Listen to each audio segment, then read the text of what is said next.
Hi there, history fans. Today we're continuing with the Napoleonic War series from Epic History TV. So today we have the Battle of Jena in 1806. If you didn't watch the last few videos, we covered already Austerlitz, infantry military tactics, and Toulon. So if you want to check it out, the link is going to be up here. And then you can come back and watch this one. As always, the link to the original video is going to be in the description below. I will give some thoughts, opinions, additional information. If you have any corrections on the things that they say or I say, or some interesting stuff, whatever, share it with us in the comment section below. I will really appreciate it. One thing, the Patreon members are already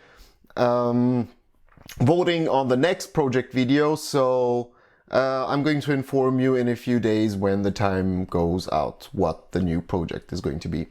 So as always, I don't know if I said it already, the link is in the description below. Go check them out and give them a view, because they make really high quality videos and they definitely deserve it.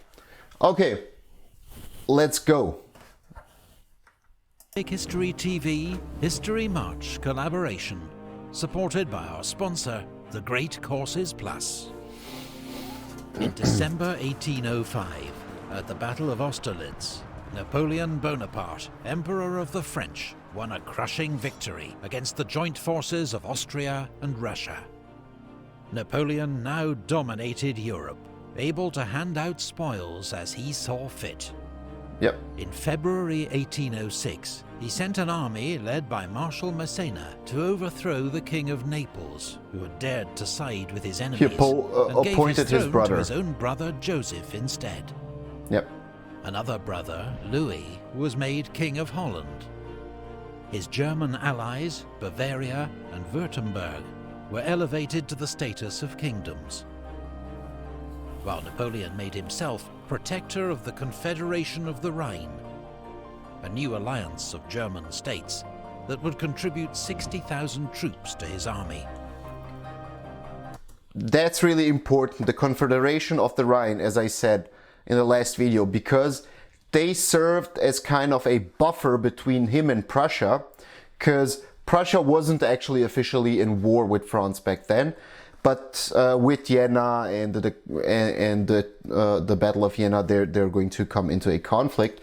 But as you can see, Napoleon actually, although all the major superpowers were kind of against him at that time, he always kind of succeeded in isolating one from another and to attack and defeat them separately. So as he's probably going to mention with Prussia also, and with the Battle of Jena, the French army actually took only the Prussian army, went against the Prussian army only, and I don't know, support from Austria or Russia didn't come. So and one interesting thing, as I mentioned, but it needs to be repeated all the time. Every time when he took over portions of Europe, he made new rearrangements on the map. So as he said, he elevated Württemberg and Bavaria to kingdoms. He later on will instate here the Illyrian provinces. He will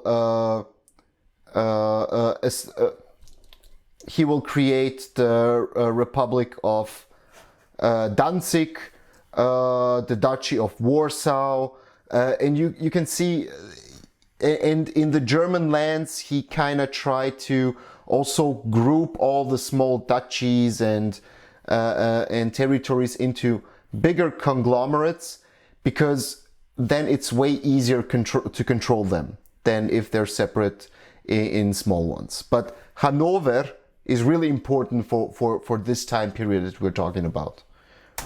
In recognition of the new It's one of the bigger Emperor Francis of Austria territories in Germany formally dissolved the Holy Roman Empire. Yeah.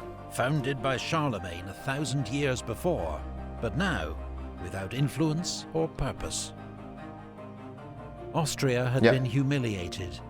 France remained So just imagine the shock in Europe. Something that's there around for, I don't know, 1,000 years is now dissolved. It doesn't exist anymore. The Holy Roman Empire in the center of Europe doesn't exist anymore. And some other interesting thing about Germany, as I said, when you talk about history, you always need to take into account also geography. Germany is mostly flat land.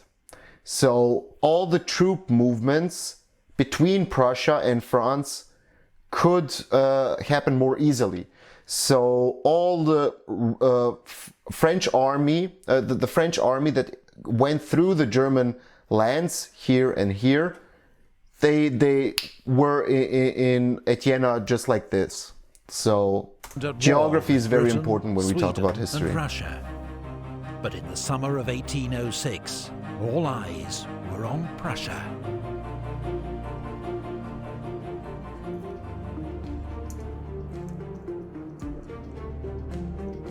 Yeah, she hated the French The Prussian and Napoleon. king, Frederick William III, regarded Napoleon with deep mistrust and had been about to join the coalition against him when news arrived of its disastrous defeat at Austerlitz. He was heavily influenced by his wife, the celebrated and popular Queen Louise, who detested France and Napoleon. She led the influential War Party at the Prussian court. Yep. Matters came to a head over Hanover, a German state which had belonged to British King George III, been occupied by the French, and given by Napoleon to Prussia as compensation for other territorial changes. Now the Prussians learned that Napoleon had secretly offered to give Hanover back to Britain in exchange for peace. Frederick. Why is this important? Because Napoleon was already confident in his land army, so the Grande Armée. So he was confident that he could take on, like bigger states in a land conflict. But still, the naval blockade, because Great Britain is still dominating the sea and cutting off supplies from the colonies and so on, he tried to push out Great Britain as an enemy out. So, yeah, it's kind of logical that he handled that way. Frederick's Or advisors tried now to persuaded handle him that way. that war was the only honourable course. But Prussia then made a basic strategic blunder, sending an ultimatum to Napoleon without consulting its new allies in the Fourth Coalition. Their forces were too far away to help Prussia, Yep. who would now face Napoleon's Grande Armée with just the small state of Saxony for support. I didn't bring coffee with me. Oh.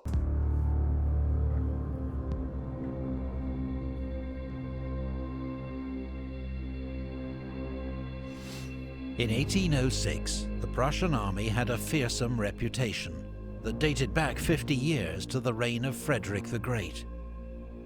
Napoleon, a student of history, regarded it with respect. But Prussia's army had been allowed to rest on its laurels. Its generals were old, its staff work hindered by bureaucracy and personal rivalries, its movements ponderous and predictable. Prussian soldiers, however, could be relied on to fight with pride and determination, while Prussian cavalry was regarded as amongst the best in Europe. In October 1806, Napoleon Just a quick note, yeah, that's true. Like, the Prussian army was considered maybe the best army in Europe back then. Although it had already some cracks invaded Saxony at this time with an army period. of 166,000 men and 256 guns.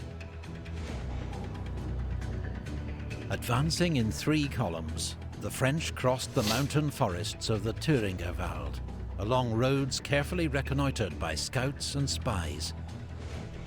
Napoleon intended to threaten Leipzig and force a decisive battle with the Prussian army, which he believed was near Gera. The Prussians were, in fact, further west, concentrating near Erfurt, on the west bank of the river Saale. Its commander, the Duke of Brunswick, had hoped to threaten the flank of Napoleon's advance. But wrong-footed by the speed of the French, he now ordered a retreat north to find a new defensive line. On the 10th of October, at Saalfeld, Marshal Lannes' 5 Corps clashed with a Prussian advance guard commanded by Prince Louis Frederick, the king's cousin. The Prussian force was routed, and Prince Louis himself killed in combat with a quartermaster of the French 10th Hussars.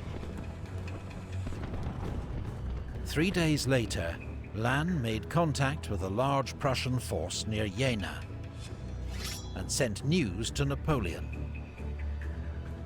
The French Emperor, believing he'd found the main Prussian army, rapidly issued orders for his corps to concentrate for battle at Jena. Bernadotte's 1 Corps and Davout's 3 Corps were to cross the Saale and fall on the Prussian flank from the north. But Napoleon was wrong. Lannes faced a 35,000-strong Prussian rearguard, commanded by General Hohenlohe. The main Prussian army, 52,000 men under the Duke of Brunswick, was further north, moving straight into the path of Davout's 3 Corps.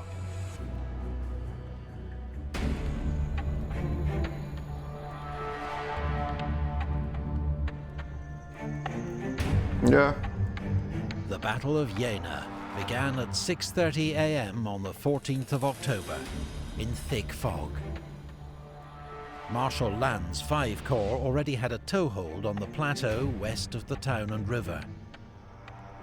His first task was to drive back the Prussians and win room for the rest of the French army, arriving by the hour to deploy.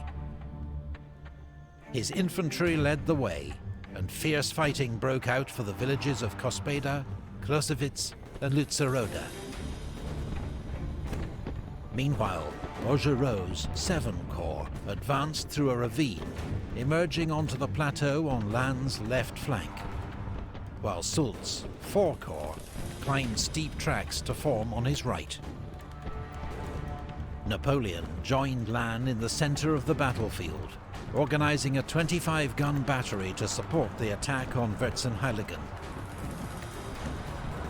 The village was won, but then lost to a determined Prussian counterattack.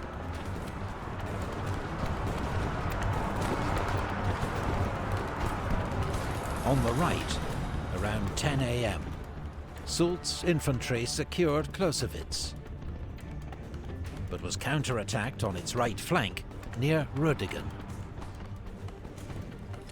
A decisive charge by Soult's light cavalry drove off the Prussians, routing their infantry and capturing 2 enemy colours.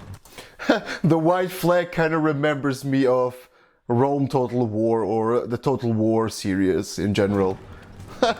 As Nice. 6 Corps began to arrive on the plateau, its fearless but impetuous commander, Marshal Ney, ignored orders and dived into the fighting around Vierzehnheiligen, becoming briefly cut off by a Prussian counterattack and having to be rescued by Guard cavalry. General Hohenlohe was expecting the arrival of 15,000 more troops under General Ruchel at any moment. Until then, he remained largely inactive, shoring up his line and ordering limited counterattacks. But he had run out of time. Napoleon had begun the day with just 25,000 men. By 12:30, a steady stream of reinforcements had brought his strength up to 96,000. What? As the Emperor rode past the Imperial Guard, one young soldier, eager to be sent into action, called out, "Forward!" Napoleon stopped and demanded to know who had spoken, then rebuked the soldier as a beardless youth who ought not to offer advice until he too had commanded in 30 battles. But the moment had arrived. Although the Guard, to its frustration, remained in reserve, the other French corps were ordered forward in a general attack. The Prussian army began to give ground. At first it kept its discipline, but then disintegrated into a general rout. Murat's cavalry were launched in pursuit, riding down and sabring hundreds of fleeing Prussians. General Ruchel's 2 divisions finally arrived. And look also at the small rivers, like when you're retreating you cannot that easily go just over a river, so parts of the Prussian retreating army were also cut off. At the worst possible moment. They briefly held up 5 Corps' advance, but were soon outflanked, broken up by cannon fire, and charged down by French cuirassiers.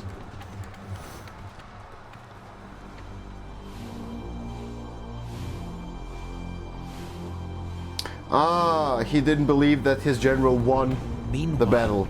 12 miles to the north, near Auerstadt, Marshal Davout was marching southwest, expecting to fall on the Prussian left wing at Jena.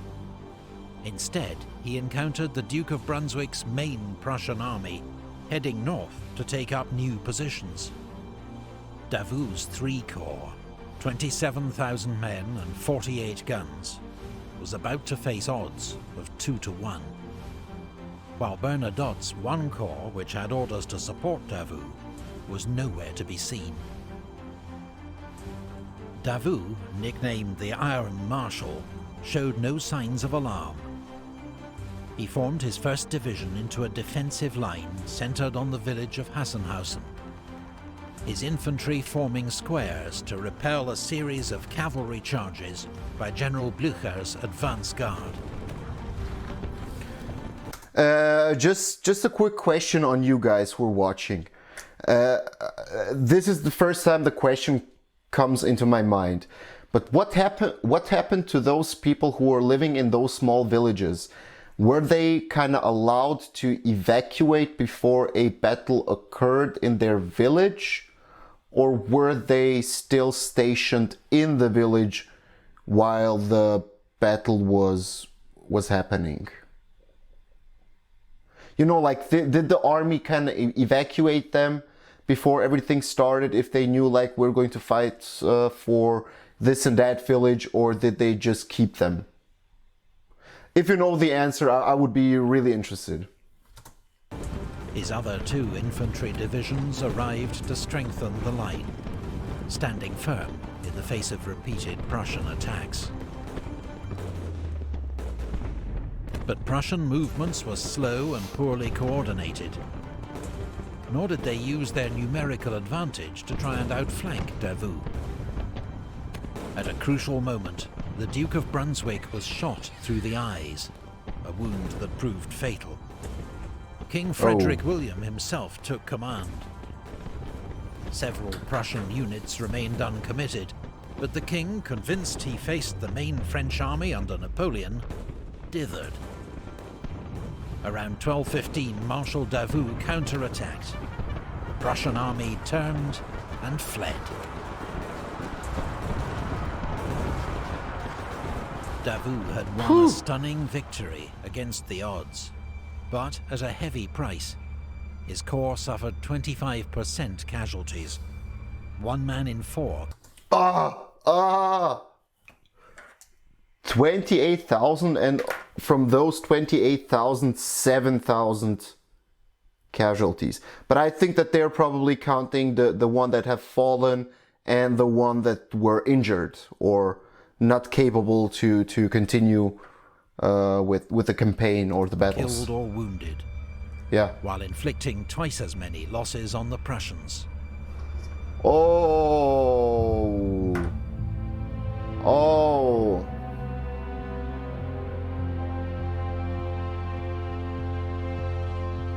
When news reached Napoleon that Marshal Davout had engaged and defeated the main Prussian army, he reacted first with disbelief, then heaped praise upon the Iron Marshal, later awarding him the title Duke of Auerstadt. Marshal Bernadotte, in contrast, was nearly court-martialed for failing to support Davout.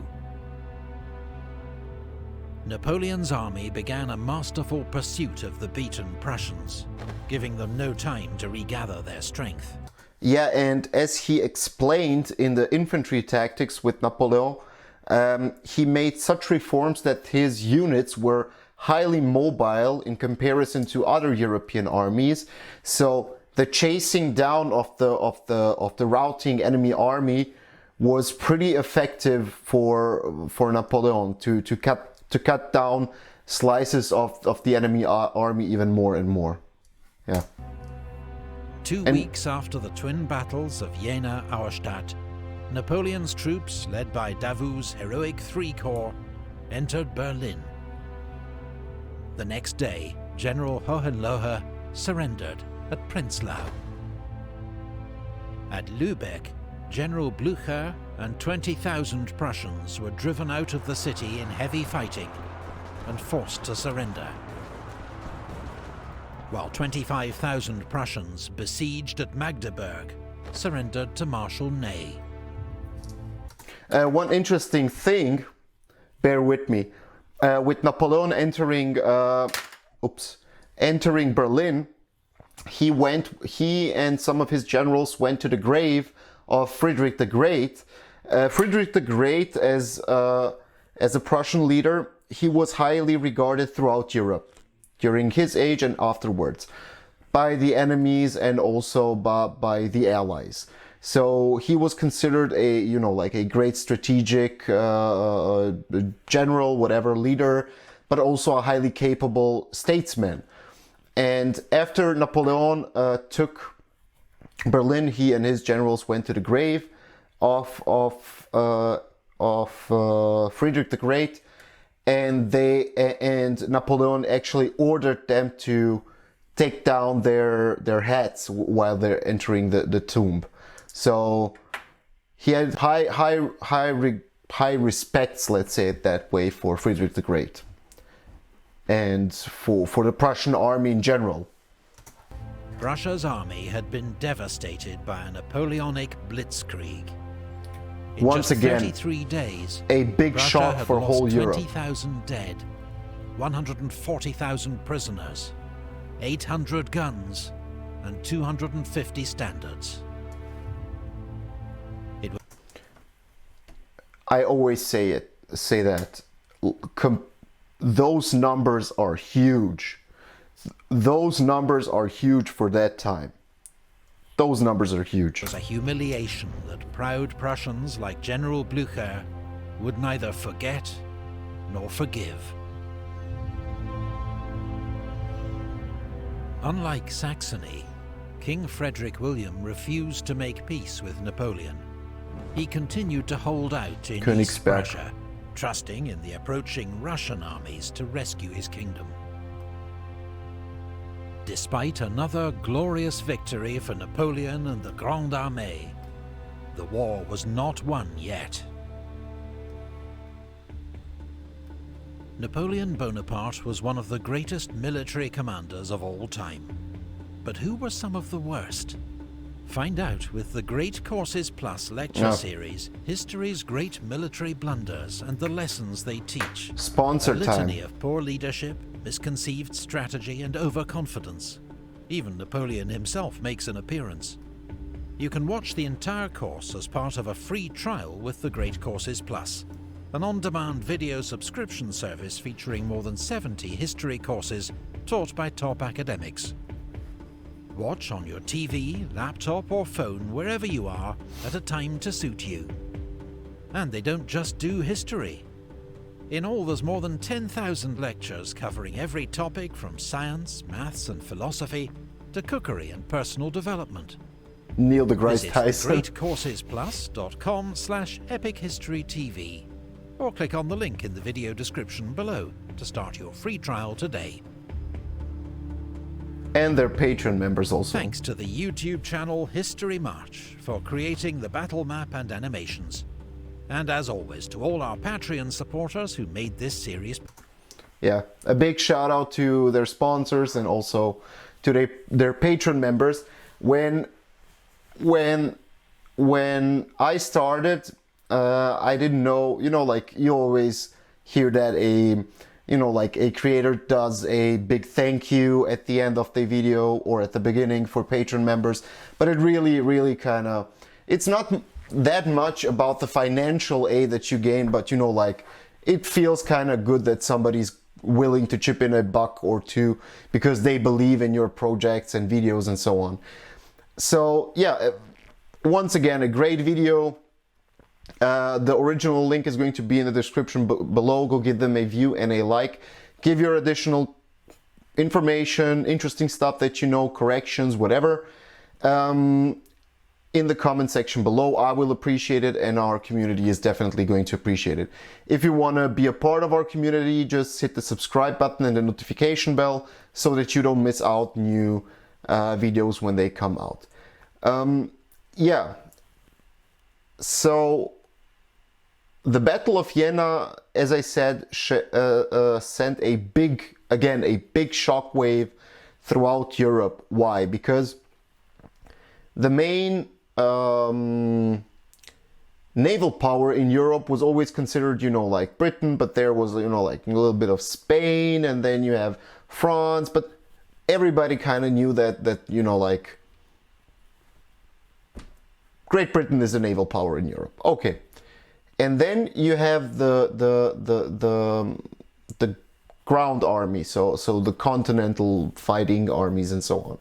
And Prussia was considered, you know, like maybe toe to toe to the French, or maybe even more superior and so on.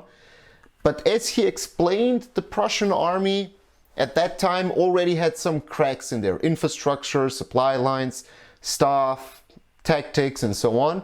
So as the French defeated the Prussians, the French actually kind of settled on that matter and kind of were put on the first place as the dominant infantry, or, you know, like, continental army in Europe.